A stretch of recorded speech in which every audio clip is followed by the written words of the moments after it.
ቅዱሳን የእግዚአብሔር ቤተሰብ በጌታችን በመድኃኒታችን በኢየሱስ ክርስቶስ ስም ሰላም እላችኋለሁ። እንደምን አላችሁ? ይህ ከኤልሻዳይ ቴሌቪዥን ኔትወርክ ጋር በመተባበር የሚቀርበው ሳምንታዊ የትምህርት ክፍለ ጊዜ ከኮልፌ ቃለ ሕይወት ቤተክርስቲያን ጋር እግዚአብሔር አምላካችንን እጅግ አድርገን እናመሰግናለን። የኮልፌ ቃለ ሕይወት ቤተክርስቲያን በየሳምንቱ ከኤልሻዳይ ቴሌቪዥን ኔትወርክ ጋር በመተባበር ፕሮግራሞችን ወደ እናንተ ታቀርባለች። ሰኞ ምሽት ከ1 ሰዓት ተኩል እስከ 2 ሰዓት ተኩል ትምህርት የምታቀርብ ሲሆን ተከታታይ ትምህርቶችን በተለያዩ እግዚአብሔር በልባቸው ያስቀመጠውን አገልጋዮች ይህንን ትምህርት ያስተላልፋሉ።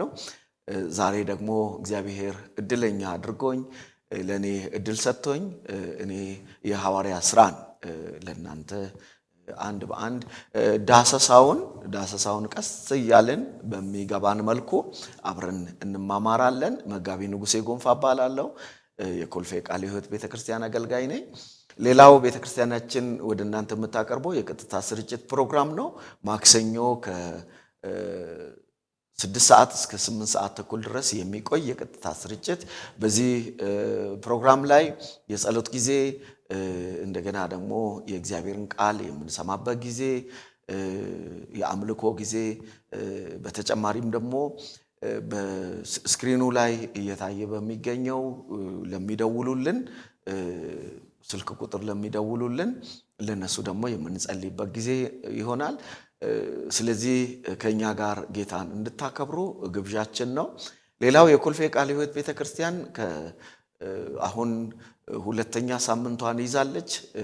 የጌታን ፊት መፈለግ በተለይ ሀገራዊ ተጽዕኖ ለማምጣት ሁለንተናዊ እድገትና የጽድቅ ተጽዕኖ በሚል ርዕስ እግዚአብሔርን ፊት እየፈለገች ትገኛለች። በዚህ ከኛ ጋር እንድትሆኑ ግብዣችን ነው። ህዳር 15 ጀምሮ እስከ ታኅሳስ 5 ድረስ የሚቆይ ነው። ሌላው በአይነቱ ልዩ የሆነ ፕሮግራም በቤተክርስቲያናችን ተዘጋጅቷል። ይህ በቤተክርስቲያናችን የተዘጋጀው ፕሮግራም ህዳር 26 እስከ 28 በቤተክርስቲያናችን የእግዚአብሔር ሰዎች ሀገራዊ መልእክትን የምንቀበልበት ነው። ይሄ እንዳያመልጣችሁ። ሀገራዊ መልእክትን ለመቀበል የእግዚአብሔር ሰው ቼክ ፒርስ ከአሜሪካ ይመጣሉ። እንደገና ዶክተር አለሙ ቢፍቱ ይመጣሉ። የእግዚአብሔርን ቃል ያካፍሉናል። ሀገራዊ መልእክት እንቀበላለንና ለሀገር የተዘጋጀ ፕሮግራም ነው። እዛ እንዳያመልጣችሁ እንዳትቀሩ እንላለን። እግዚአብሔር ዘመናችሁን ይባርክ። የእግዚአብሔርን ቃል አነብና ቀጥታ ወደ ዛሬው ዕለት ትምህርታችን እንሄዳለን። የሐዋርያት ሥራ ምዕራፍ 1 ቁጥር 1 እስከ 5 ድረስ ያለውን አነባለሁ። ቴዎፍሎስ ሆይ ኢየሱስ የመረጣቸውን ሐዋርያትን በመንፈስ ቅዱስ ካዘዛቸው በኋላ እስካረገበት ቀን ድረስ ያደረገውንና ያስተማረው ዘንድ ስለጀመረው ሁሉ መጀመሪያውን ነገር ጻፍኩ። ደግሞ 40 ቀን እየታያቸው ስለ እግዚአብሔር መንግሥት ነገር እየነገራቸው በብዙ ማስረጃ ከማማቱ በኋላ ሕያው ሆኖ ለእነርሱ ራሱን አሳያቸው። ከእነርሱም ጋር አብሮ ሳለ ከኢየሩሳሌምም እንዳይወጡ አዘዛቸው። ነገር ግን ከእኔ የተማራችሁትን አብ የሰጠውን የተስፋ ቃል ጠብቁ። ዮሐንስ በውሃ አጥምቆ ነበርና እናንተ ግን ከጥቂት ቀን በኋላ በመንፈስ ቅዱስ ትጠመቃላችሁ አላቸው። እንጸልይ። ቅዱስ እግዚአብሔር አምላካችንና መድኃኒታችን ሆይ በጌታ በኢየሱስ ክርስቶስ ስም እናመሰግንሃለን። ክብር፣ ምስጋና፣ ውዳሴ፣ አምልኮ፣ ገናናነት ለአንተ ይሁን። አምላካችንና መድኃኒታችን ሆይ እስከ ዛሬ ያስተማርከን፣ እስከ ዛሬ የረዳህን፣ እስከ ዛሬ ያገዝከን፣ እስከ ዛሬ የመከርከን አምላክ ክብሩን አንተ ውሰድ። አሁንም እግዚአብሔር አምላካችን ሆይ የሀገራችንን ጉዳይ የሀገራችንን ሁኔታ ይዘን በፊትህ እንቀርባለን። የሰማይ የምድር ፈጣሪ እግዚአብሔር እንደተናገርከን እንደ ቃልህ እንዳልከው እንደ ቃልህ እግዚአብሔር አባቱ በንስሐ በፊትህ መመለስ ይሁንልን። እግዚአብሔር አምላኬና መድኃኒቴ ኢትዮጵያ አምላክን ሰማይና ምድርን የፈጠረውን ቅዱሱን እግዚአብሔርን መፈለግ እንድትጀምር እግዚአብሔር አባቴና መድኃኒቴ ይህንን በልባችን እንድታኖር ሁሉም ወደ አንተ እንዲመለስ እኔ ጸልያለሁ።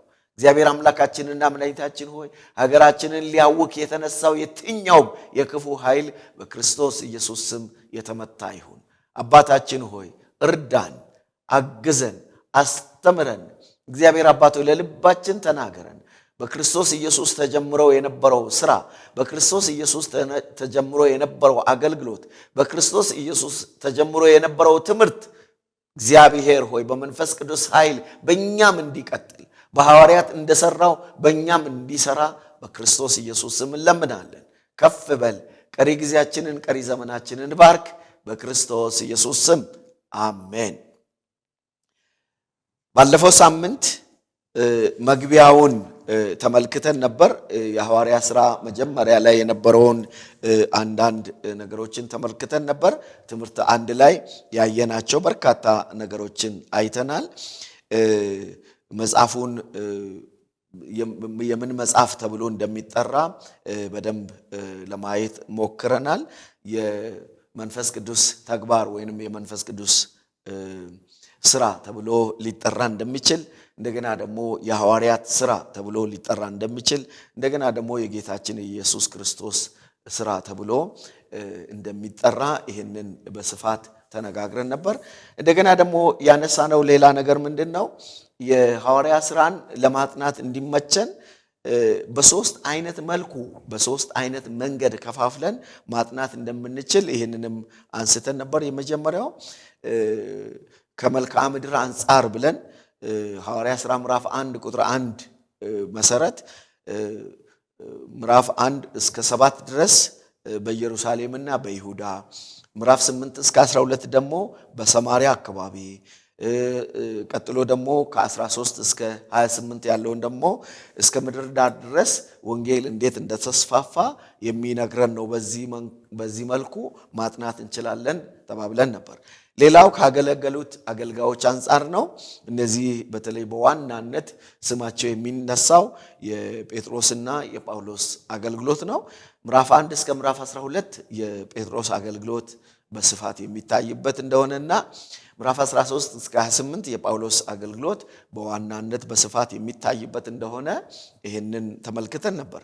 ሌላው ከታሪካዊ ፍሰቱ አንጻር ደግሞ ምዕራፍ 1 እስከ 7 የቤተ ክርስቲያንን መመስረት ይነግረናል። እንደገና ደግሞ ምዕራፍ 8 እስከ ምዕራፍ 12 ድረስ ያለው ደግሞ የወንጌል መስፋፋትን የሚነግረን ሲሆን ቀጥሎ ምዕራፍ 13 እስከ 28 የቤተ ክርስቲያንን እድገት ይነግረናል። ይሄ በቤተ ክርስቲያኒቱ የነበረውን ወንጌል እንዴት እንደተስፋፋ የሚናገር የመጽሐፍ ቅዱስ ክፍል እንደሆነ ከዚህ ክፍል መረዳት እንችላለን። ስለነበረን ጊዜ ሁሉ እግዚአብሔርን እጅግ አድርገን እናመሰግናለን። የመጽሐፉንም ዋና ዓላማ አንስተን ነበር። ኢየሱስ ክርስቶስ ያደረገውን እንዴት እንዳስቀጠለው የሚናገር ክፍል እንደሆነ፣ ክርስትና እንዴት እንደተጀመረም በስፋት የሚናገር መጽሐፍ እንደሆነና በመንፈስ ቅዱስ አማካይነት የክርስቶስ ትምህርት እንዴት ወደፊት እንደሄደ የሚናገር እንደሆነ በደንብ ለመመልከት ሞክረን ነበር። ቀጥሎ መጨረሻ ላይ ኢየሱስ ክርስቶስ ከኛ የሚፈልጋቸውን ነገሮች ክርስቶስ ከቤተ ክርስቲያን የሚፈልገውን ነገር ምን እንደሆነ ወደ የተወሰኑ ነገሮችን ለማንሳት ሞክረናል። አንደኛው እርስ በርስ መደጋገፍ ብለናል። ሁለተኛ በተለወጠ ማንነት ሕይወት መንፈስ ቅዱስ ተአምራትን እንደሚያደርግ፣ ሌላው ሰዎች እንደ እግዚአብሔር ልጆች እንዲኖሩ እግዚአብሔርን ቃል ማስታጠቅ እንዳለብን፣ ለቤተ ክርስቲያን ሥራ ጸሎት የኃይል ምንጭ መሆኑን መገንዘብ፣ በክርስቲያኖች መካከል የጠበቀ ግንኙነት ማድረግ ህብረትን የሚያመለክት፣ ስደት የቤተ ክርስቲያን ሕይወት አካል መሆኑን መገንዘብ፣ የአምልኮ ስርዓትን ማከናወን፣ እንደገና ደግሞ ለቤተ ክርስቲያን በመንፈስ ቅዱስ የተሞሉ መንፈሳዊ መሪዎች እንደሚያስፈልጓት ይህንን በስፋት ለመመልከት ሞክረን ነበር።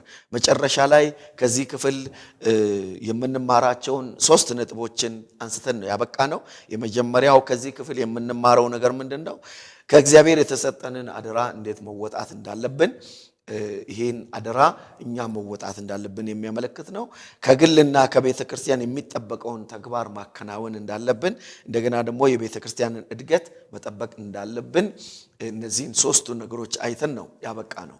ዛሬ ደግሞ ትምህርት 2ን እንጀምራለን። የሐዋርያት ሥራ ምዕራፍ 1 ቁጥር 1 እስከ 5 ድረስ ያለውን ክፍል አብረን እንመለከታለን። የሐዋርያት ሥራ ምዕራፍ 1 ቁጥር 1 እስከ 5። አሁን ያነበብኩት የመጽሐፍ ቅዱስ ክፍል የሐዋርያት ሥራ ምዕራፍ 1 ቁጥር 1 እስከ 5 ያለው ክፍል ነው።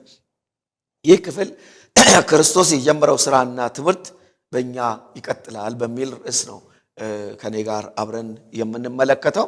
ክርስቶስ የጀመረው ሥራ፣ ክርስቶስ የጀመረው ተግባር፣ ክርስቶስ ያከናወነው አገልግሎት አለ። እሱ በእኛ እንዴት እንደሚጀምር እንዴት እንደሚቀጥል በጣም ይቅርታ የሚያሳይ የመጽሐፍ ቅዱስ ክፍል ነው። ስለዚህ ይሄንን ክፍል እንደው በደንብ ከፋፍለን ለማየት እንዲመቸን መጽሐፉን ወይንም እቺን ከ1 እስከ 5 ያለችዋን ክፍል ከፋፍዬ አንዳንድ ነገሮችን ልንገራቸው። በዋናነት የመጽሐፉን መግቢያ ነው የምናገኘው። ይሄ የመጽሐፉን መግቢያ የምናየው ነው። የተጻፈለት ሰው አለ። እንደገና ደግሞ ለዚያ ለተጻፈለት ሰው ደግሞ የተነገሩ ክርስቶስ ያደረጋቸው ክርስቶስ ያከናወናቸው ገና መጀመሪያ ላይ ከማድረጉ በፊት ያከናወናቸውን ነገሮች ይናገራልና እነዚህ ነገሮች እዚህ እናገኛለን። ገና ሲጀምር ቴዎፍሎስ ሆይ እያለ ይጀምራል። ቴዎፍሎስ ሆይ ኢየሱስ የመረጣቸውን ሐዋርያትን በመንፈስ ቅዱስ ካዘዛቸው በኋላ እስካረገበት ቀን ድረስ ያደረገውን ያስተምረው ዘንድ ስለጀመረው ሁሉ መጀመሪያውን ነገር ጻፉ። ደግሞም 40 ቀን እየታያቸው ስለ እግዚአብሔር መንግሥት ነገር እየነገራቸው በብዙ ማስረጃ ከማማት በኋላ ሕያው ሆኖ ለእነርሱ ራሱን አሳያቸው። ከእነርሱም ጋር አብሮ ሳለ ከኢየሩሳሌም እንዳይወጡ አዘዛቸው። ነገር ግን ከኔ የሰማችሁትን አብ የሰጠውን የተስፋ ቃል ጠብቁ። ዮሐንስ በውሃ አጥምቆ ነበርና እናንተ ግን ከጥቂት ቀን በኋላ በመንፈስ ቅዱስ ትጠመቃላችሁ አላቸው። እንግዲህ ገና ሲጀምር ቴዎፍሎስ ሆይ እያለ ይጀምራል። ይሄ የግሪካዊ እንደሆነ ይነገራል። እንደገና ደግሞ ባለስልጣን እንደሆነ ብዙ ሰዎች ብዙ ምስክሮች ይመሰክራሉ። ይህንን ቴዎፍሎስ ሆይ ብሎ በሚጽፍበት ጊዜ ሉቃስ አንደኛ ከሱ ጋር ጓደኛ እንደሆነ ህብረት እንዳለው ይናገራሉ አንዳንዶቹ ደግሞ የግሪክ ሰዎችን በሙሉ የሚወክል ነው ብለው ይናገራሉ። ቴዎፍሎስ የሚለው የቃሉ ሲተረጎም እግዚአብሔርን የሚወድ ወይንም እግዚአብሔርን የሚወድ ብሎ ትርጉም ተሰጥቶታል። ስለዚህ ይሄ እግዚአብሔርን የሚወድ የሚለው እግዚአብሔርን ለሚወዱ ሁሉ የተጻፈ እንደሆነ ለማመልከት የተጻፈ እንደሆነ ብዙ ሰዎች ይናገራሉ። ስለዚህ ለቴዎፍሎስ 2 መጽሐፍቶችን ጽፏል፣ የሉቃስ ወንጌልን እና እንደገና ደግሞ የሐዋርያት ሥራን። ስለዚህ ሉቃስ ትኩረት አድርጎ የሚጽፈው ይሄ ቴዎፍሎስ ሆይ ብሎ ወይንም ለአንድ ግለሰብ እንደጻፈ ይናገራል። ግን ስሙንም በምንመለከትበት ጊዜ እንደገና ደግሞ ይኖርበት የነበረውንም ሀገር በምናይበት ጊዜ ጠቅላላ ለማን እንደተጻፈ እንዲሁ መገመት ይቻላል። ይህንን የመጽሐፍ ቅዱስ ክፍል ወይንም እቺን 5ቷን ክፍል የተለያዩ 5 ርዕሰ ጉዳዮችን አንስተን መመልከት እንችላለን። የመጀመሪያው ኢየሱስ እስካረገበት ቀን ድረስ ያደረገውን ለቴዎፍሎስ እንደጻፈ ይናገራል። ምንድነው የሚለው? ቴዎፍሎስ ሆይ ኢየሱስ የመረጣቸውን ሐዋርያትን በመንፈስ ቅዱስ ካዘዛቸው በኋላ እስከ 40 ቀን ድረስ ያደረገውን ያስተምረው ዘንድ ስለጀመረው ሁሉ መጀመሪያውን ነገር ጻፍሁ ይላል። ይሄ በሉቃስ ወንጌል የተጻፈውን እንደገና ለማሳሰብ እንደገና ቴዎፍሎስ ያንን እንዲገነዘብ ያደረገበት ነው። ለቴዎፍሎስ የተጻፈ መጽሐፍ ነው። እንደገና ደግሞ ኢየሱስ የመረጣቸውን ሐዋርያት ትእዛዝ አዟቸዋል። በመንፈስ ቅዱስ እንዴት እንዳዘዛቸው ይነግረናል። እንደገና ደግሞ ማዘዝ ብቻ አይደለም፣ ያደረገውን እሱ የሰራውን እሱ የተገበረውን እሱ ያገለገለውን አገልግሎቱን እንደጻፈና ያስተምረው ዘንድ የጀመረውንም እንዴት እንደጻፈ እዚህ ጋር ይናገራል። ስለዚህ እዚህ መጽሐፍ ውስጥ አሁን ያየነው መጽሐፍ ውስጥ የምንመለከተው አንደኛ ለቴዎፍሎስ እንደተጻፈ፣ ሁለተኛ ኢየሱስ ራሱ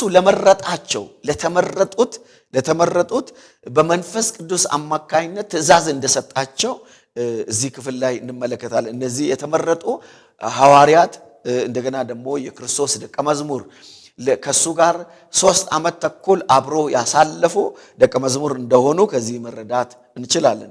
ሌላው ያደረገውንም ይላል ክርስቶስ ያከናወናቸው፣ ክርስቶስ የተገበራቸው፣ ክርስቶስ የፈጸማቸውን አገልግሎቶችን ጌታችን ኢየሱስ ክርስቶስ በምድር ላይ በነበረበት ጊዜ 3 ትልልቅ ነገሮችን ያደርግ ነበር።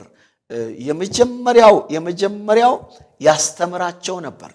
ማወቅ የሚገባቸውን መረዳት የሚገባቸውን በዚያን ዘመን የነበረውን ሊመጣ ያለውን እንደገና ደግሞ በመጽሐፉ ተጽፎ ያለውን እያንዳንዱን አንድ በአንድ የሚገጥማቸውን ሁሉ በምሳሌ በተለያየ አይነት ሁኔታ ያስተምራቸው ነበር። በተለይ በሉቃስ ወንጌል ስንመለከት የተለያዩ ምሳሌዎችን እናያለን። እሱ ያነሳቸው በርካታ ምሳሌዎችን እናያለንና አስገራሚ ምሳሌዎችን እያነሳ በተለይ ሉቃስ ምዕራፍ 15 ላይ አስገራሚ ምሳሌዎችን፣ ምዕራፍ 16 ላይ እንደዚሁ በጣም የሚያስደንቁ ምሳሌዎችን እያነሳ ደቀ መዛሙርትን ከኑሯቸው ጀምሮ እንዴት መኖር እንዳለባቸው ጀምሮ ከማህበረሰቡም ጋር እንዴት መኖር እንዳለባቸው ጭምር ያስተምራቸው ነበር። በጣም የሚገርመው ምዕራፍ 16 ላይ የምንመለከተው የአንድ አለቃ ቤት መጋቢ የነበረ ወይንም ደግሞ ቀራጭ የነበረ ሰው ከማህበረሰቡ ጋር እንዴት መኖር እንዳለበት ያደረገውን እጅግ በጣም በሚገርም ሁኔታ ምሳሌውን ሲናገር እንመለከታለን። ስለዚህ የመረጣቸውን ሐዋርያት በመንፈስ ቅዱስ አማካይነት አንደኛ ያስተማራቸውን ይላል። እንግዲህ ጌታ ኢየሱስ ክርስቶስ በዚህ ምድር ላይ በነበረበት ጊዜ የመጀመሪያው ያደርግ የነበረው ያስተምራቸው ነበር። እውነተኛ ትምህርት። ዛሬ አሁን በእኛ ዘመን ትምህርቶች ሰው እንደፈቀደው እንደፈለገው ነው የሚናገረውና ጥንቃቄ ያስፈልጋል። የግል ኑሮን እንደገና ደግሞ ከማህበረሰብ ጋር እንዴት መኖር እንዳለብን እንደገና ደግሞ ከመንግስት ጋር ከቤተ ክርስቲያን ጋር እርስ በርስ እንዴት መኖር እንዳለብን ከእግዚአብሔር ጋር እንዴት መኖር እንዳለብን አስተምሯችን ትንሽ የተዛባ ይመስላል አሁን። ስለዚህ ይሄንን ማስተካከል አለብን። በመንፈስ ቅዱስ አስተማራቸው ነው የሚለውና በመንፈስ ቅዱስ አማካይነት አዘዛቸው። ስለዚህ ያደረገውን ያስተማረውን ያንን በሙሉ እንዴት እንዳሳሰበ እንመለከታለንና ጥንቃቄ ማድረግ እንዳለብን ዛሬ በመናገለግልበት ጊዜ ከምናገለግላቸው ነገሮች አንዱ ጌታ ኢየሱስ ክርስቶስ ያደረገውን ያንን ትምህርት እንደገና በቤተ ክርስቲያን ማስተማር የመጀመሪያው። ሁለተኛው ይጸልይላቸው ነበር። ለታመሙት ይጸልያል፣ በሽታ ላለባቸው፣ ወደሱ ለሚመጡት እንደገና ደግሞ ወደ ቤታቸው እየሄደ በጣም በሚገርም ሁኔታ ወደሱ ለሚመጡትም እንደገና ደግሞ እግረ መንገድ በሚያልፍበትም ጊዜ እንደገና ወደ ቤታቸውም እየሄደ ይጸልይላቸው ነበር። ብዙዎች ከተፈጥሮ አደጋ፣ ብዙዎች ከአጋንንት እስራት፣ ብዙዎች ከበሽታ፣ ብዙዎች ከሞት ነፃ ወጥተው ጌታ ኢየሱስ ክርስቶስ እሱ የተፈጥሮ የትኛውም ተፈጥሮ ከዚያ የበላይ እንደሆነ ኃይሉ በተፈጥሮ ላይ እንደሆነ ኃይሉ በአጋንንት ላይ እንደሆነ ኃይሉ በበሽታ ላይ እንደሆነ ኃይሉ በሞት ላይ ምን ያህል እንደሆነ እያሳየ ይጸልይላቸው ነበር። ሌላው ሶስተኛው ያደርግ የነበረው የሚያስፈልጋቸውን ሁሉ ይሰጣቸው ነበር። ምግብ ሲያስፈልጋቸው ምግብን፣ ጤና ሲያስፈልጋቸው እየጸለየ ጤናቸው ነፃ ይሆን ነበር። የሚያስፈልጋቸውን በሙሉ ይሰጣቸው ነበርና ይሄ ጌታ ኢየሱስ ክርስቶስ ለመረጣቸው በመንፈስ ቅዱስ ካዘዛቸው ነገሮች አንዱ ያደረገውን ነገር። ስለዚህ ያደርጋቸው የነበሩ ነገሮች ማስተማር አንዱ ነው። ሁለተኛ ደግሞ መጸለይ ሁለተኛው ነገር ነው። ሶስተኛው የሚያስፈልጋቸውን ይሰጣቸው ነበር። የኛን በምንመለከትበት ጊዜ ትንሽ ከኛ ከዚህ ወጣ ያለ ነው። ሰው አንድን ነገር ፈልጎ በሚመጣበት ጊዜ እንደ ቤተክርስቲያንም እንደ ግለሰብም እንደ አገልጋይም የምናደርጋቸው እንጸልይልሃለን እንጂ የሚያስፈልገው ምን እንደሆነ አውቀን ማህበራዊውንም አገልግሎት ማገልገል እንዳለብን የተረዳን አይመስልምና ኢየሱስ ያደረገውን ሲል የጸለየውንም ጸሎት እንደገና ደግሞ ያስተማረውንም ትምህርት እንደገና ለነሱ ያከናወነውን ማንኛውንም ነገር ጻፍኩ ይላል። ከዚያ በኋላ ትምህርቱንም እንዴት እንዳስቀጠለ የጀመረውን ትምህርት እንዴት እንዳስቀጠለ ይናገራል። ከዚያ በኋላ ቁጥር 3 ላይ የምናገኘው ነው። ቁጥር 3 ላይ እንዲህ ይላል፣ ደግሞም 40 ቀን እየታያቸው ስለ እግዚአብሔር መንግስት ነገር እየነገራቸው በብዙ ማስረጃ ከማማቱ በኋላ ሕያው ሆኖ ለእነርሱ ራሱን አሳያቸው ይላል።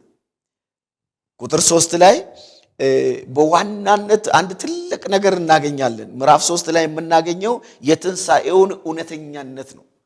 የትንሣኤውን እውነተኛነት ይነግረናል። ምዕራፍ 1 ቁጥር 3 ላይ ደግሞም 40 ቀን እየታያቸው ስለ እግዚአብሔርም መንግስት ነገር እየነገራቸው በብዙ ማስረጃ ከሕማማቱ በኋላ ሕያው ሆኖ ለእነርሱ ራሱን አሳያቸው ይላል። ስለዚህ የትንሣኤው እውነተኛነት ምን እንደሆነ እዚህ ክፍል በአጽንዖት ሰጥቶ ይናገራል። ለዚህ ለቴዎፍሎስ ለሚባለው ሰው እዚህ ክፍል ላይ 2 ነገሮችን የሚናገረው፣ ሁለተኛውን ነገር በኋላ አነሳለሁ። የመጀመሪያው ግን የትንሣኤውን እውነተኛነት ይናገራል። በመጽሐፍ ቅዱሳችን ጌታችን ኢየሱስ ክርስቶስ ለ40 ቀን በዚህ ምድር ላይ ከትንሣኤ በኋላ ለ40 ቀን በዚህ ምድር ላይ ተመላልሷል። እዚህም ላይ የሚናገረው ይሄንን ነው። ለ40 ቀን እየታያቸው ይላል። 40 ቀን እየታያቸው ስለ እግዚአብሔር መንግስት ነገራቸው ነው የሚለውና መጽሐፍ ቅዱሳችን ውስጥ ጌታችን ኢየሱስ ክርስቶስ ትንሣኤው ምን ያህል ወሳኝ እንደሆነ፣ ትንሣኤው ለሚቀጥለው ለሐዋርያት አገልግሎት፣ ለሚቀጥለው ለሐዋርያት ትምህርት፣ ለሚቀጥለው ለሐዋርያት አስተምሮ፣ ለሚቀጥለው ለሐዋርያት ቀጣይ ስራቸው የትንሣኤ እውነተኛነት ምን ያህል ዋጋ እንዳለው እዚህ አጽንዖት ሰጥቶ ይናገራል። ከዚህ የተነሳ በመጽሐፍ ቅዱስ ውስጥ ጌታ ኢየሱስ ክርስቶስ ከትንሣኤ ወይንም ከሞት ከተነሳ በኋላ 10 ጊዜ ተገልጧል። 10 ጊዜ ለተለያዩ ሰዎች፣ እንደገና አንዳንድ ጊዜ ለተመሳሳይ ሰዎች 10 ጊዜ ራሱን እየገለጠ የትንሣኤ ጌታ እንደሆነ፣ ትንሣኤው እርግጠኛ እንደሆነ አሳይቷል።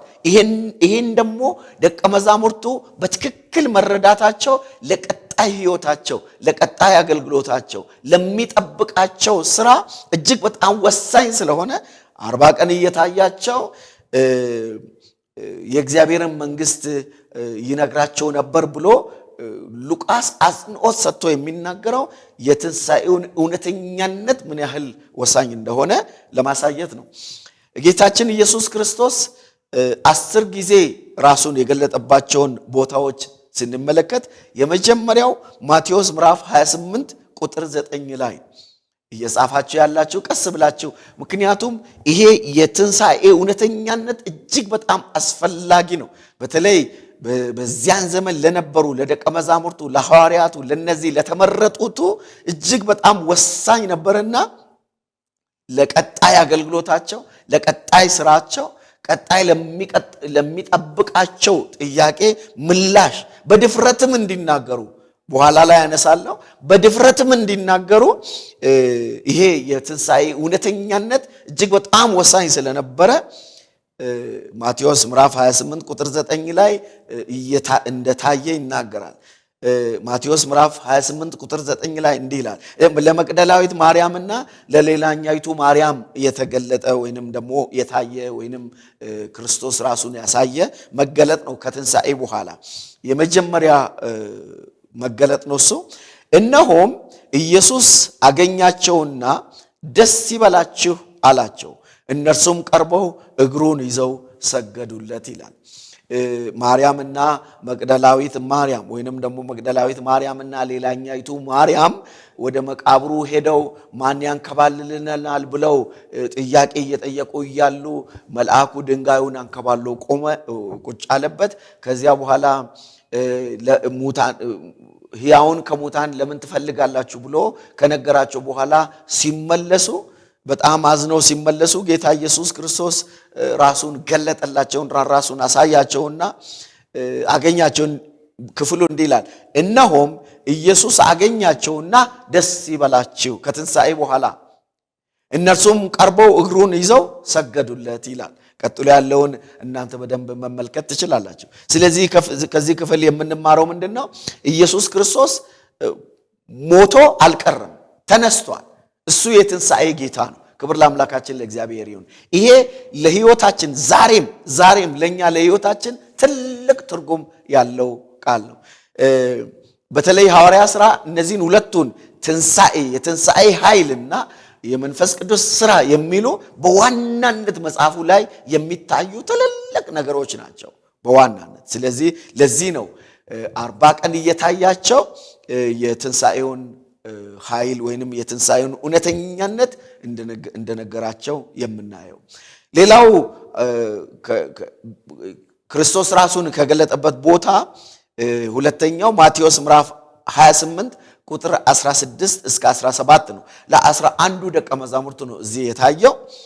11 ደቀ መዛሙርት ግን ኢየሱስ ወዳዘዛቸው ተራራ ወደ ገሊላ ሄዱ፣ ባዩትም ጊዜ ሰገዱለት፣ የተጠራጠሩ ግን ነበሩ ይላል። ስለዚህ ሁለተኛው መገለጥ እዚህ ለደቀ መዛሙርቱ ለ11 ደቀ መዛሙርት እርሱ ወዳዘዛቸው ወደ ገሊላ ተራራ ሲሄዱ ወደ አዘዛቸው ተራራ ወደ ገሊላ ሄዱ። ያኔ አዩት፣ እሱ መሆኑን ተረዱ፣ ባዩትም ጊዜ ሰገዱለት ይላል። ቀጥሎ የምንመለከተው ማርቆስ ምዕራፍ 16 ቁጥር 9 ላይ ማቴዎስ ምዕራፍ 16 ቁጥር 9 ላይ ለመቅደላዊት ማርያም ነው የታየው። ከሳምንቱም በመጀመሪያው ቀን ማልዶ በተነሳ ጊዜ አስቀድሞ 7 አጋንንት ለወጣላት ለመቅደላዊት ማርያም ታየ ይላል። ስለዚህ ይሄ ሶስተኛው ከትንሣኤ በኋላ ጌታ ኢየሱስ ክርስቶስ ራሱን ከገለጠባቸው ሶስተኛው ጊዜ ነው።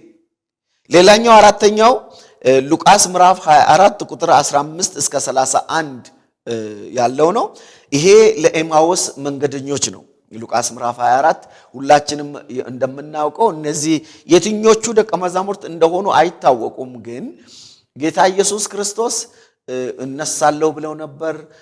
እንደገና ደግሞ ተስፋ ሰጥቶን ነበር። ነገር ግን ሞተ። አሁን ተስፋችን ጨለመ። እንደውም ሴቶች ሄደው አዩ። እንደገና ይባስ ብለው ወንዶችም ሄደው አረጋገጡልን ብለው የራሳቸውን መንገድ የጀመሩበትና ጌታ ኢየሱስ ክርስቶስ አጠገባቸው ቆሞ እየተወለጋችሁ የምትሄዱት ለምንድን ነው ብሎ የጠየቃቸው የኤማውስ መንገደኞች ናቸው። ምንድነው የሚለው ለነሱ? ሲነጋገሩም ሲመራመሩም ኢየሱስ ራሱ ቀርቦ ከእነርሱ ጋር ይሄድ ነበር ይላል። እስከ 31 ድረስ ክፍሉን በደንብ በምንመለከትበት ጊዜ እሱን እስኪያውቁ ድረስ ማወቅ ብቻ አይደለም፣ አእምሯቸውን ከፈተ፣ የልባቸውን አይን ከፈተ፣ እሱን አወቁት። መጨረሻ ላይ ወደሚሄዱበት ትተው ሐዘናቸው አበቃ። ተስፋቸውን ሲያለበልም ስለ እርሱ የተባለውን አላወቃችሁም ብሎ እያስተማራቸው መጨረሻ ላይ እሱን ለማምለክ ወደ ቤተ መቅደስ እንደተመለሱ መጽሐፍ ይነግረናልና ሉቃስ ምዕራፍ 24 ጌታችን መድኃኒታችን ኢየሱስ ክርስቶስ ከትንሣኤ በኋላ ራሱን ከገለጠባቸው ጊዜያት አንዱ ነው። ሌላው አምስተኛ ላይ የምንመለከተው ዮሐንስ ምዕራፍ 20 ቁጥር 19 እስከ 20 ነው። ይሄ ደግሞ አምስተኛ ጊዜ ራሱን የገለጠበት ነው። ደቀ መዛሙርቱ ተሰብስቦ በነበሩበት ጊዜ ለነርሱ ለደቀ መዛሙርቱ ተሰብስቦ ባሉበት ጌታችን ኢየሱስ ክርስቶስ ራሱን ገለጠ። ያም ቀን እነርሱም ከሳምንቱ ፊተኛው በመሸ ጊዜ ደቀ መዛሙርቱ ተሰብስበው በነበሩበት አይሁድን ስለፈሩ ደጃቸውን ዘግተው ሳሉ ኢየሱስ መጣ፣ በመካከላቸውም ቆሞ ሰላም ለእናንተ ይሁን ብሎ አላቸው ይላል። ዮሐንስ ወንጌል ምዕራፍ 20 ቁጥር 19 እስከ 20። ስለዚህ ደቀ መዛሙርቱ አንድ ላይ ተሰብስበው በነበሩበት ለነርሱ ራሱን አሳየ፣ ለነርሱ ራሱን ገለጠ። ከዚያ በኋላ አምስተኛ ጊዜ ጌታ ኢየሱስ ክርስቶስ ለተለያዩ ሰዎች ራሱን እንዳሳየ እንመለከታለን። እዚሁ ዮሐንስ ወንጌል ምዕራፍ 20 ቁጥር 26 እስከ 28 ዮሐንስ ወንጌል ምዕራፍ 20 ቁጥር 20 እስከ 26 በምንመለከትበት ጊዜ ለደቀ መዛሙርቱ ወይንም ደግሞ ቶማስ በነበረበት እንደገና ለደቀ መዛሙርቱ ሲገለጥ እንመለከታለን። ዮሐንስ ወንጌል ምዕራፍ 20 ቁጥር 26 እስከ 28 ድረስ ያለው ይሄንን ይነግረናል። እንዲህ ይላል። ከ26 እስከ 28 ከ8 ቀን በኋላም ደቀ መዛሙርቱ ደግሞ በውስጥ ነበሩ፣ ቶማስም ከነርሱ ጋር ነበር። ደጆች ተዘግተው ሳሉ ኢየሱስ መጣ፣ በመካከላቸውም ቆሞ ሰላም ለእናንተ ይሁን አላቸው። ከዚያም በኋላ ቶማስን ጣትህን ወደዚህ አምጣና እጆችን እይ፣ እጆችንም አምጣና በጎኔ አግባው፣ ያመንህ እንጂ ያላመንህ አትሁን አለው። ቶማስም ጌታዬ አምላኬም ብሎ መለሰለት። ኢየሱስም ስላየኸኝ አምነሃል፣ ሳያዩ የሚያምኑ ብፁዓን ናቸው አለው። ኢየሱስም በዚህ መጽሐፍ ያልተጻፈ ሌላ ብዙ ምልክት በደቀ መዛሙርቱ ፊት አደረገ። ነገር ግን ኢየሱስ እርሱ ክርስቶስ የእግዚአብሔር ልጅ እንደሆነ ታምኑ ዘንድ አምናችሁም በስሙ ሕይወት ይሆንላችሁ ዘንድ ይህ ተጽፏል ይላል። ስለዚህ ጌታችን መድኃኒታችን ኢየሱስ ክርስቶስ ለስድስተኛ ጊዜ ደቀ መዛሙርቱ ከ8ኛው ቀን በኋላ ተሰብስቦ ባሉበት እንደገና ቶማስም በነበረበት ራሱን እንዳሳየው ይሄ እንዲህ መደጋገሙ የትንሣኤን እውነተኛነት የትንሣኤን እርግጠኛነት ብዙዎች እንዲያውቁ የሚያደርግ ነው። ሌላው ለሰባተኛ ጊዜ ዮሐንስ ምዕራፍ 21 ከ1 እስከ 24 በምንመለከትበት ጊዜ ጌታችን ኢየሱስ ክርስቶስ ከነርሱ ጋር ሆኖ ለደቀ መዛሙርቱ በሙሉ እንደታየ ይሄ ክፍል ይነግረናል። ራሱን ለደቀ መዛሙርቱ በሙሉ እንዳሳየ ይናገራል። ጌታ እኮ ነው ብሎ እነሱ አሳ ለማጥመድ በሚሄዱበት ጊዜ ጌታ እኮ ነው ብሎ ለዮሐንስ እንዳመለከተ ጌታችን ኢየሱስ ክርስቶስ ለነሱ እንደታየ ከዚህ ክፍል ማየት እንችላለን። ሌላው የሐዋርያ ሥራ ምዕራፍ 9 ቁጥር 1 እስከ 5 ይህ የትንሣኤ ጌታ አሳዳጅ ለነበረው ለሳውል ታይቶ እኔ የምታሳድደኝ እኔ ክርስቶስ ነኝ ብሎ ራሱን ለሱ እንዳሳየ ከዚህ ክፍል እንመለከታለን። ሌላው የ10ኛውና የመጨረሻው መገለጥ ወይንም ደግሞ ጌታችን ኢየሱስ ክርስቶስ 40 ቀን በዚህ ምድር በሚመላለስበት ጊዜ እንደገና ከዚያም በኋላ የትንሣኤ ጌታ እንደሆነ ለማሳየት አንደኛ ቆሮንቶስ ምዕራፍ 15 ከቁጥር 5 እስከ 8 ባለው ክፍል ራሱን እንዳሳየ ከዚህ ክፍል መረዳት እንችላለን። አንደኛ ቆሮንቶስ ምዕራፍ 15 ቁጥር 5 እስከ 8 ከቁጥር 3 ጀምሮ እኔ ደግሞ የተቀበልኩትን ከሁሉም በፊት አሳልፌ ሰጠኋችሁ እንዲህ ብዬ መጽሐፍ እንደሚል ክርስቶስ ስለ ኃጢአታችን ሞተ ተቀበረም፣ መጽሐፍም እንደሚል በሦስተኛው ቀን ተነሳ፣ ለኬፋም ታየ፣ በኋላም ለ12ቱ፣ ከዚያም በኋላ ከ500 ለሚበዙ ወንድሞች በአንድ ጊዜ ታየ። ከእነርሱም የሚበዙቱ እስካሁን አሉ፣ አንዳንዶቹ ግን አንቀላፍተዋል። ከዚህም በኋላ ለያዕቆብ ኋላም ለሐዋርያት ሁሉ ታየ። ከሁሉም በኋላ እንደ ጭንጋፍ ለሚሆን ለእኔ ደግሞ ታየኝ ይላል። እንግዲህ እዚህ ክፍል በምንመለከትበት ጊዜ ጌታችን መድኃኒታችን ኢየሱስ ክርስቶስ ለኬፋ ለ12ቱ ደቀ መዛሙርት ከ500 ለሚበልጡ ወይም ለሚበዙ ሰዎች ለያዕቆብ ለሐዋርያት ሁሉና እንደገና ደግሞ ለራሱ ለጳውሎስ እንደታየ ይሄ ክፍል ይመሰክራል። ስለዚህ ጌታችን መድኃኒታችን ኢየሱስ ክርስቶስ ትንሣኤው እርግጠኛ እንደሆነ ሐዋርያ ሥራ ላይ እንደምንመለከተው ቅድም እንዳየነው እሱ የሰራውን ያደረገውን ከነገረው በኋላ እንደገና 40 ቀን እየታያቸው ስለ እግዚአብሔር መንግስት ነገር እየነገራቸው በብዙ ማስረጃ ከማተው በኋላ ሕያው ሆኖ ለነርሱ ራሱን አሳያቸው ይላል። ስለዚህ ይሄ ትንሣኤው እርግጠኛ እንደሆነ ትንሣኤው ምንም የማያጠራጥር እንደሆነ ከዚህ ክፍል መረዳት እንችላለን። በትንሣኤው የሚያምን ደግሞ በኢየሱስ ክርስቶስ ትንሣኤ የሚያምን መጨረሻ ላይ ከሞት በኋላ ትንሣኤ እንዳለ የሚቀበል መጨረሻ ላይ የሁለተኛ ሞት በሱ ላይ ስልጣን የለውም። እሱ ትንሣኤን ያገኛል። ክብር ለአምላካችን ለእግዚአብሔር ይሁን። አሁንም ሶስተኛ ላይ ደግሞ በዚህ ክፍል የምንመለከተው ነገር ምንድነው? ስለ እግዚአብሔር መንግስት ነገራቸው ይላል። እዚህ ክፍሉ ላይ ስንናገር በምንመለከትበት ጊዜ 40 ቀን እየታያቸው ስለ እግዚአብሔር መንግስት ነገራቸው ይላል። ዮሐንስ ወንጌል ምዕራፍ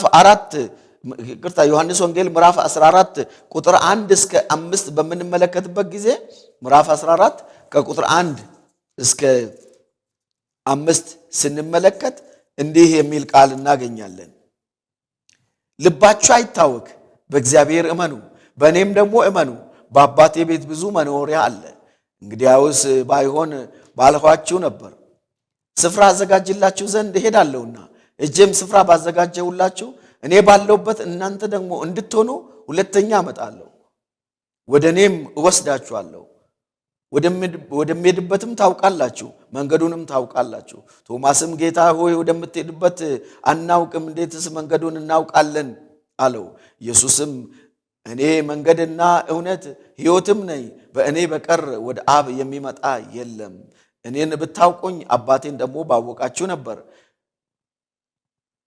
ከእናንተም ጀምራችሁ ከአሁን ጀምራችሁም ታውቁኛላችሁ፣ አይታችሁትማል አለው። ስለዚህ ይሄ ሙሉውን አይደለም የነገራቸው። ከዚህ በኋላ ያለው ግን ይሄ ደቀ መዛሙርቱ በደንብ ግልጥ ተደርጎ ለነሱ እንደሚገባ እዚህ የተብራራላቸው ነገር የለም።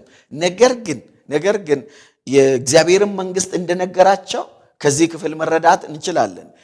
ከነሱ ጋር በነበረበት ጊዜ የእግዚአብሔርን መንግስት ምንነት እየነገራቸው ከነሱ ጋር እንደነበረ እናያለን። ከኢየሩሳሌም እንዳይወጡ አዘዛቸው። ሌላው የምናየው ወደዚህ ከመምጣታችን በፊት ስለ እግዚአብሔር መንግስት መጽሐፉን በምንመለከትበት ጊዜ የብርሃን መንግስት ከጨለማ መንግስት ጋር እንዴት እንደሚጻረር ለይተው እንዲያውቁ ያንን በደንብ እንዲረዱ ስለ እግዚአብሔር መንግስት እንደነገራቸው በወንጌላት ውስጥ በደንብ የተብራራ ነገር ላናገኝ እንችላለን። በዚህኛው ግን በትክክል ስራ ላይ የዋለ በኋላ ላይ አነሳለሁ። ይሄንንም በትክክል ስራ ላይ የዋለ እንደሆነ ከዚህ መረዳት እንችላለን። ሌላው የእግዚአብሔር መንግስት ለአይሁድም ለአሕዛብም እኩል መሆኑን እዚህኛው መጽሐፍ ላይ ሐዋርያ ሥራ መጽሐፍ ላይ በደንብ መረዳት እንችላለን። እነዚህ ምን እንደሆኑ በኋላ ላይ ቀስ ብዬ አነሳለሁ። ሌላው ይሄ ክፍል ትእዛዝ እንደሰጣቸው ይነግረናል። ቁጥር 4 ላይ የሰጣቸውን ትእዛዝ እንመለከታለን። ሐዋርያ ሥራ ምዕራፍ 1 ቁጥር 4 ላይ እንዲህ ይላል፣ ከእነርሱም ጋር አብሮ ሳለ ከኢየሩሳሌም እንዳይወጡ አዘዛቸው። ነገር ግን ከእኔ የሰማችሁትን አብ የሰጠውን የተስፋ ቃል ጠብቁ አላቸው። ስለዚህ ትእዛዝ ነው የተሰጣቸው። ከኢየሩሳሌም እንዳይወጡ ትእዛዝ ተቀብለዋል። የተስፋውን ቃል እንዲጠብቁ ከአብ የሰሙትን እንደገና ደግሞ ከእርሱ የሰሙትን ይህንን የተስፋ ቃል እንዲጠብቁ ትእዛዝ ሰጥቷቸዋል። ስለዚህ ይሄ ክፍል የሚነግረን እጅግ በጣም በርካታ ነገሮችን እናያለን።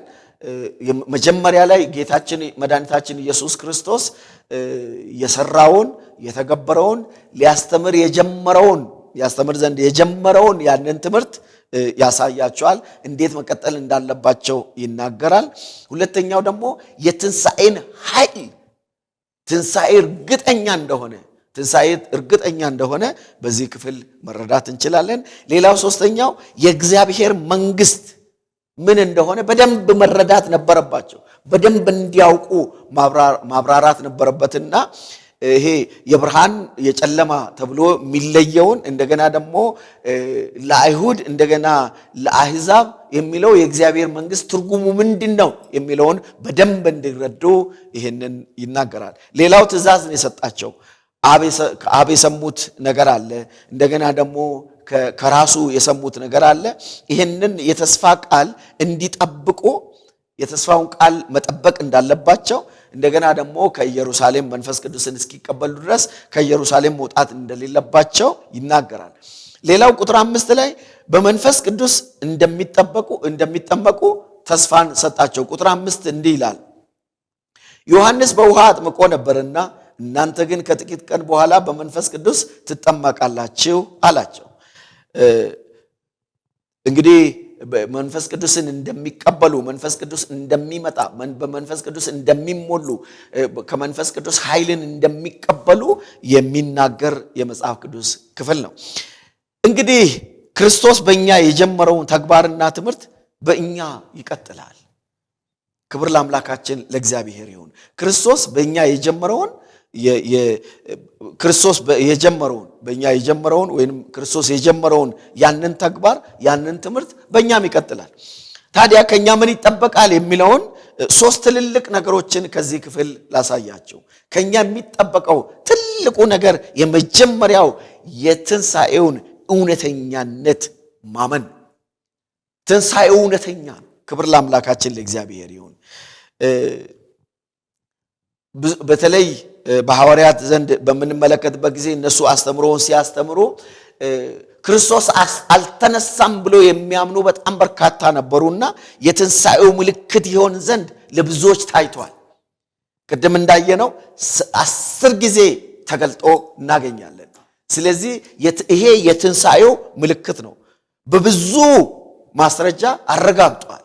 ይህንን ትንሣኤውን በብዙ ምልክት ኑ ዳሱኝ፣ ኑ እዩኝ፣ እኔ የትንሣኤ ጌታ ነኝ እያለ 10 ጊዜ ለበርካታ ሰዎች ለበጣም ብዙ ለሆኑ ሰዎች ራሱን አሳይቷል።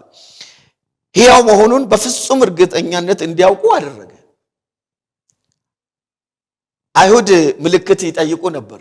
ለነሱ አይሁድ ምልክት ሲጠይቁ እንዲህ ነው ያላቸው፣ ከነቢዩ ዮናስ ምልክት በስተቀር ሌላ አይሰጥም አላቸው ለነሱ። ማቴዎስ ምዕራፍ 12 ቁጥር 40 ላይ ምልክቱን ሲጠይቁ ከዚህ ይሄ ዮናስ አሳ ሆድ 3 ቀን ቆይቶ ከዛ ወደ መሬት እንደወረደ ከዚህ የሚበልጥ ሌላ ምልክት ለነሱ አይሰጥም ብሎ ሲናገር እንመለከታለን። ትንሣኤው ኢየሱስ የእግዚአብሔር ልጅ መሆኑን ማረጋገጫ ነው።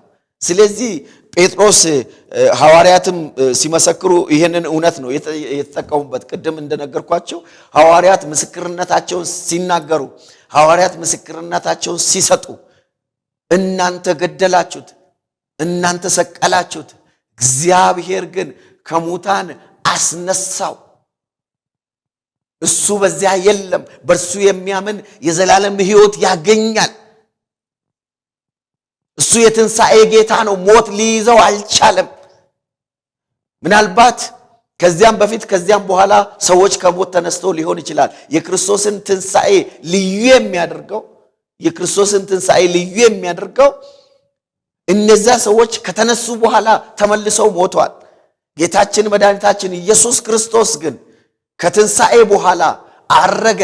እንደገና በራእይ ለብዙዎች ሲገለጥ፣ ለጳውሎስም ሲገለጥ እናያለን። አንድ ቀን ይህንን የትንሣኤ ጌታ እናገኛለን። ክብር ለአምላካችን ለእርሱ ይሁን። ስለዚህ ከእርሱ ጋር ከሞትን፣ በሞቱ ከእርሱ ጋር ከተባበረን፣ በትንሣኤውም ከእርሱ ጋር እንነሳለን።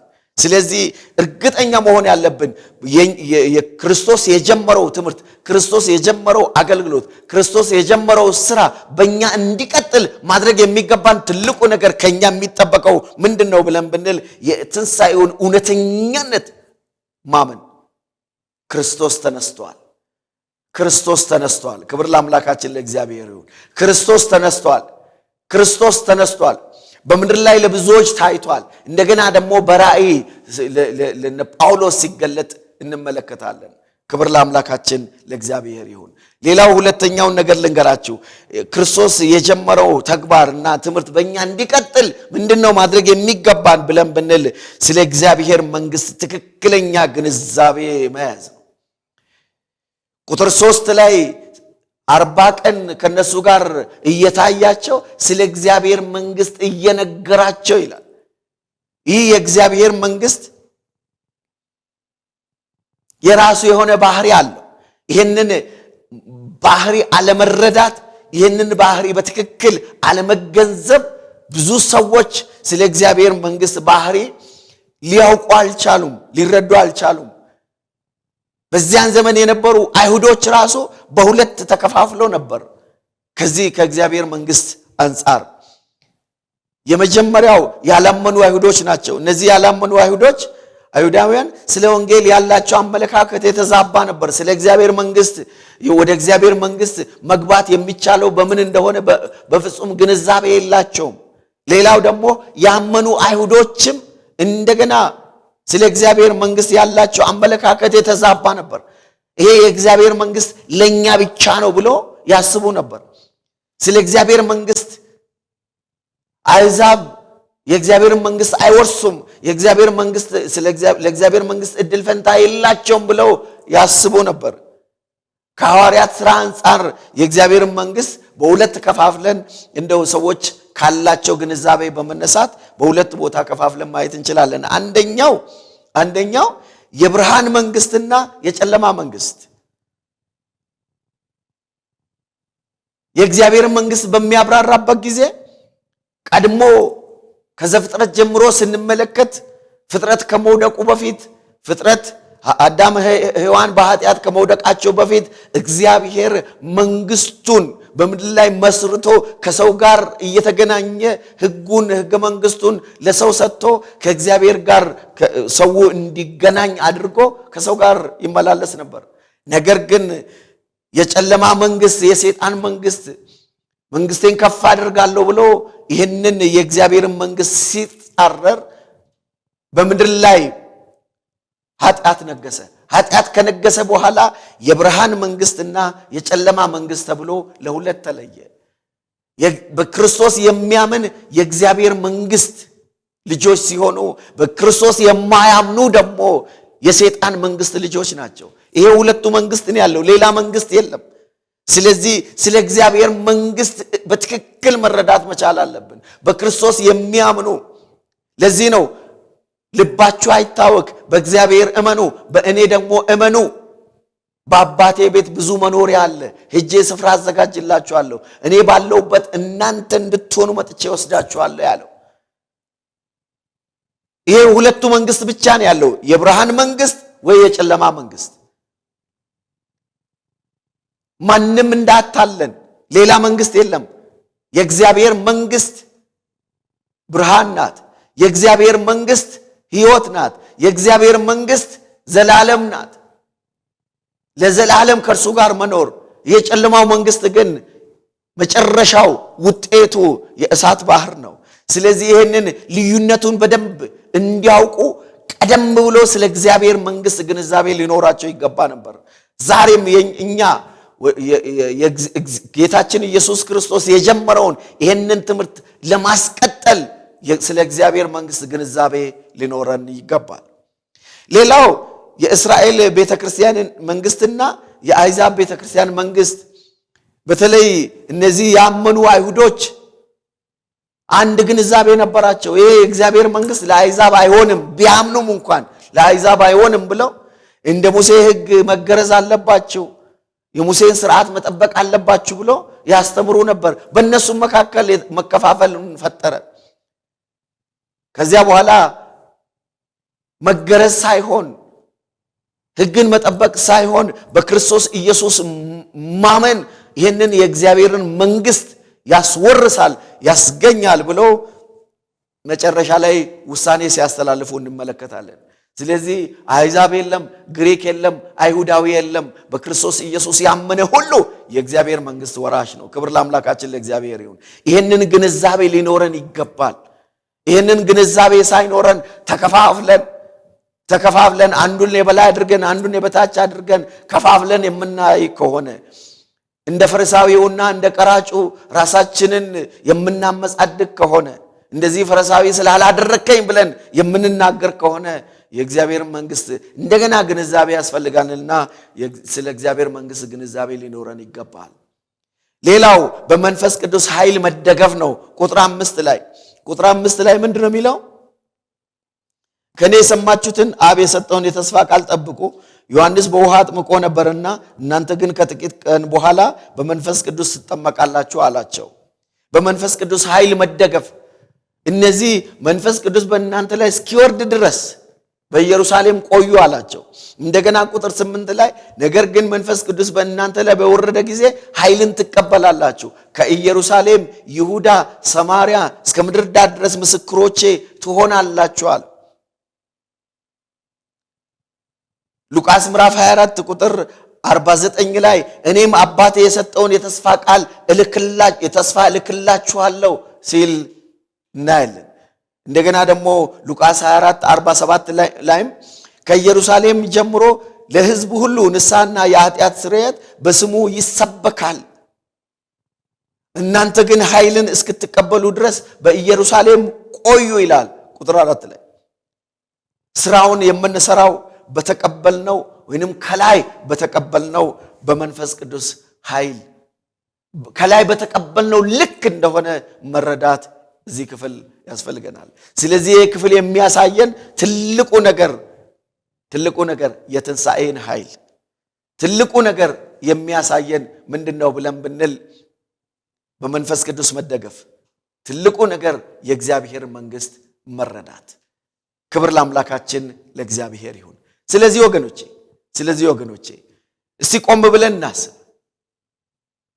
ትንሣኤው ምን ትርጉም አለው? እኛ ጋር ለትንሣኤው ምን ቦታ አለን?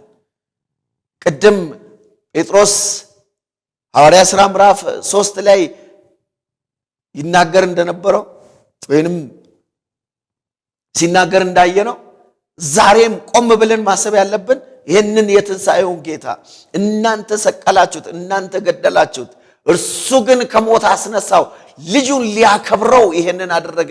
ለምን ትደነቃላችሁ? ለምን ትሮጣላችሁ? ብሎ ያለው ይህንን ነው። እግዚአብሔር ሁላችንንም ይርዳን። የትንሣኤውን እውነተኛነት እንረዳ። ስለ እግዚአብሔር መንግስት ትክክለኛ ግንዛቤ ይኖረን። በመንፈስ ቅዱስ ኃይል እንደገፍ። እግዚአብሔር ሁላችንንም ይርዳን። እግዚአብሔር ይባርካችሁ። በሚቀጥለው ሳምንት ከቁጥር 6 ጀምሮ ደግሞ እስከ 11 ድረስ ያለውን አብረን እንመለከታለን። ሐዋርያ ሥራን በተከታታይ የተወሰነ ጊዜ አብረን እናያለን። እግዚአብሔር ዘመናችሁን ይባርክ። በዚህ ላይ ያበቃለሁ። ተባረኩልኝ። ተባረኩ።